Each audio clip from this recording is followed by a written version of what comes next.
கிறிஸ்துக்குள் எனக்கு பிரியமானவர்களே, இந்த நாளிலே இறை வார்த்தைகளை நாங்கள் வாசிக்கின்ற பொழுது எரேமியா அழகாக சொல்லுகிறார். சாந்தமான செம்மறி போல் நான் வாழ்ந்தேன். அதனை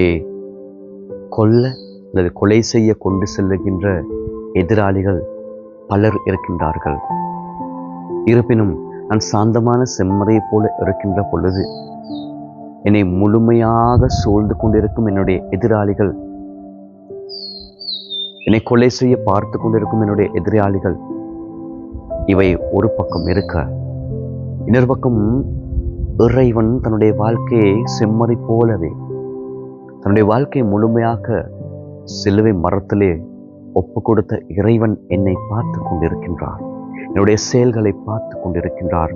நான் எவ்வாறு என்னுடைய எதிராளிகளுக்கு விரோதமாக நான் எவ்வாறு செயற்படுகின்றேன், நான் எவ்வாறு அதனை என்னுடைய வாழ்க்கையில நான் கைக்கொள்கின்றேன், எவ்வாறு நான் அதனை முறியடிக்கின்றேன் என்று என்னை பார்த்து கொண்டிருக்கின்ற இயேசுவுக்கு நான் சொல்லுவது, ஆண்டவரே, ஒவ்வொரு எதிராளிகளும் என்னை கொலை செய்வதற்கு சூழ்ந்து கொண்டிருந்தாலும் நான் உன்னால் படைக்கப்பட்டவன். எனவே நீர் அனுப்பிய சேவையை செய்ய இந்த உலகத்துக்கு வந்த நான், என்னை நீ கைவிட மாட்டீர் என்ற விசுவாசம் என்னிடம் இருக்கின்றது என்று சொல்கிறார். அடுத்த பக்கம் நற்செய்தி வாசகத்திலே பரிசேயர்கள், மறைநூல் அறிஞர்கள், இவர்கள் அனைவரும் ஒன்று கூடி இயேசுவை கொலை செய்வதற்கு, இயேசுவை பிடித்துக் கொள்வதற்கு இறைவாக்கினர் இவ்வாறு கலிலே என்ற பகுதியிலிருந்து வர முடியும்? உண்மையாகவே அந்த வரப்பிரசாதம், இந்த பழமை வாய்ந்த அந்த இறைவாக்கினர் என்ற சொல் இவருக்கு பொருந்துமா என்று பலவிதமான கேள்விகள் எழுப்பப்படுகின்றது. நிகமதேவன் சொல்லுகிறார், நாங்கள் எப்படி அவ்வாறு மற்றவருக்கு எதிராக செயற்பட முடியும்? நாங்கள் செயற்படுகின்ற பொழுது சரியானவற்றை நாங்கள் தெரிந்து கொள்ள வேண்டும் அல்லவா என்று சொல்லுகின்ற பொழுது அவர் சொல்கிறார், மறைநூறு அறிஞர்கள் பரிசு சொல்கிறார், நீனும் அவ்வாறு ஒரு இடத்திலிருந்து வருகின்றவனா என்று சொல்கிறார். அப்படினால் தந்தையுடைய சித்தத்தை நிறைவேற்ற வந்த இயேசுவுக்கு அவ்வாறு நிலை ஏற்படுகின்ற பொழுது நீங்களும் நானும் எம்மாத்திரம்?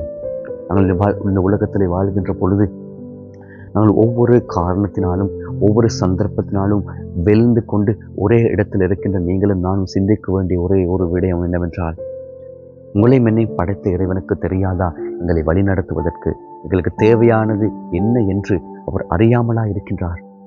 ஏன் நாங்கள் இன்னும் அவ்வாறான சூழ்நிலையிலே வாழ்ந்து கொண்டிருக்கின்றோம்? மற்றவர்களை என்னால் சகித்து கொள்ள முடியாது, மற்றவர்கள் என்னால் ஏற்றுக்கொள்ள முடியாது, மற்றவர்களுக்கு என்னால் செவிசாய்க்க முடியாது, குடும்ப வாழ்க்கையிலே மிக தாழ்ச்சியான ஒரு நிலைமையை வீழ்ச்சி அடையக்கூடிய குடும்பங்களாக இருக்கின்ற பொழுது ஏன் என்னால் அவர்களுக்கு எதிராக அல்லது அவர்களை கடவுளிடத்திலே ஒப்பு கொடுத்து மன்றாட முடியாமல் இருக்கின்றது? அன்பார்ந்தவர்களே, சிந்தித்து பார்ப்போம். நாங்கள் இந்த சமுதாயத்திலே பலவிதமான இன்னல்களை, சவால்களை தாண்டியவர்களாக செல்கின்ற நீங்களும் நானும் அந்த சவால்களை தாண்டுவதற்கு என்னுடைய இலக்கு, ஒரு லட்சியம் நாங்கள் ஏற்படுத்திக் கொள்வோம். அவற்றை நோக்கி செல்லும் பொழுது இவ்வாறு தடைகளை, சவால்களை தாண்டி செல்வோம். இறைவன் உங்களோடு என்னோடும் இருக்கின்றார் என்ற நம்பிக்கையோடு செல்வோம். அந்த வரப்பிரசாதங்களை வேண்டின நாளில் செலுத்துவோம்.